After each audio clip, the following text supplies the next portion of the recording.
Your body is talking in every conversation you have, through your heart, through your breath, and even your posture. The question is, are you listening?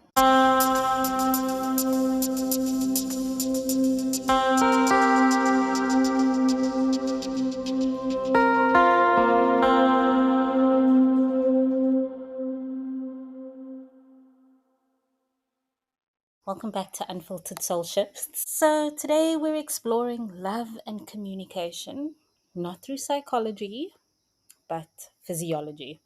So, I've been on a physiological tip, right? Because we are our levels. Love isn't just emotional, it's biological too. Your body and your nervous system, every conversation you have. And once you understand your body cues, conversations begin to shift, hopefully towards safety, hopefully towards softness and honesty. So there's something that I won't say recently learned about, but it often comes up. And it's a theory, the polyvagal theory. Now, some of you might know of it. Specifically used in clinical terms, it's the polyvagal primer, right? So, this theory basically proposes that the autonomic nervous system, especially the vagus nerve, has distinct pathways that lead to different physiological and emotional states. So, just bear with me and stay with me here. I'm going to get a little bit scientific, but I'm going to unpack it as to why. So, mentioned the vagus nerve. We've obviously spoken about the vagus nerve pathways. That theory really just identifies that as humans, we've got two main pathways: the ventral vagal, which is associated with feelings of safety, social connections, a sense of calm and engagement. Then you've got the dorsal vagal, right? And this is the one that's linked to the shutdown response. This is the dissociation or the feeling numb when there's a perceived threat. Then you've got your sympathetic nervous system, and that's the branch of the autonomic nervous system responsible for that fight or flight response. So remember, we've also spoken about that. And it's also common to hear about it, right? Which response are you in? That's really mobilizing the body to defend against danger. Now, pulling these together, we've got the hierarchy of these responses. So, this theory basically uses a ladder as a metaphor to explain the hierarchy of these states. So, whether we in ventral vagal, which is the safety, to sympathetic, which is the mobilization, to the dorsal vagal, which is the shutdown. So, safety, mobilization, shutdown.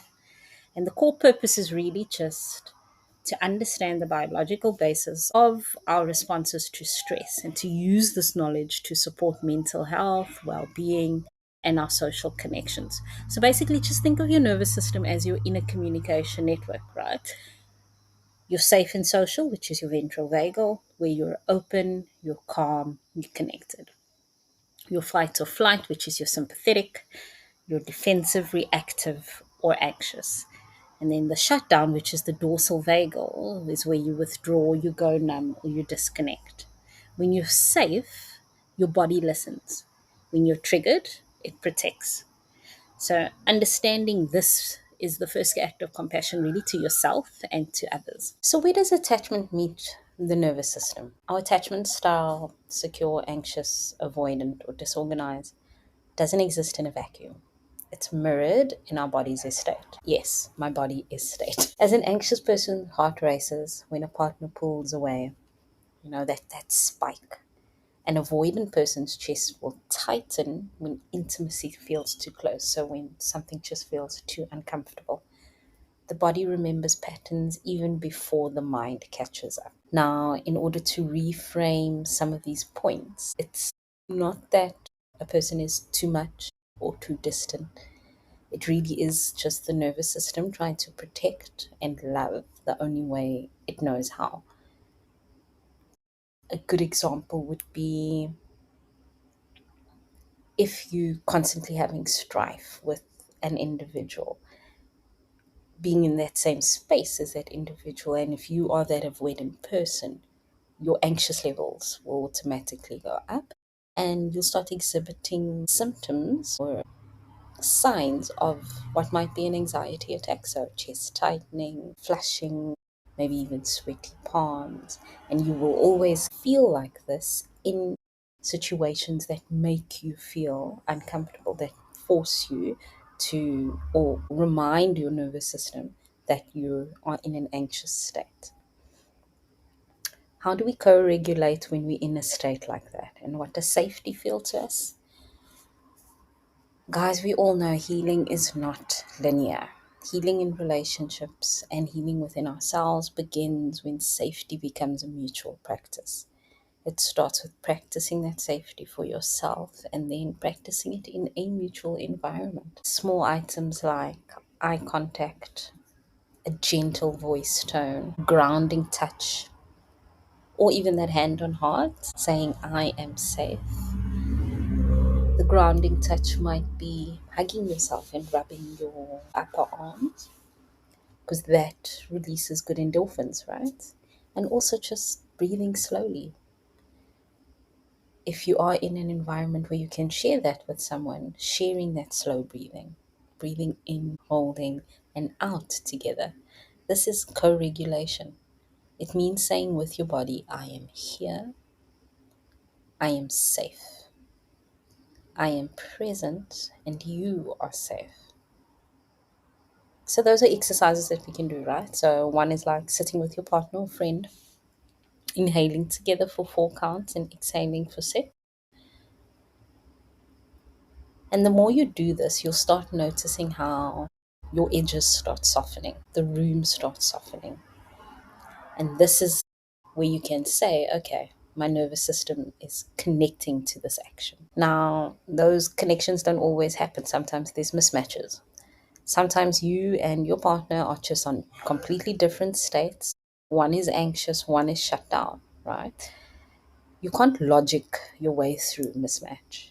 You must always regulate first. And sometimes that regulation means walking away. Sometimes it means taking a break and returning, regulating on your own before regulating together.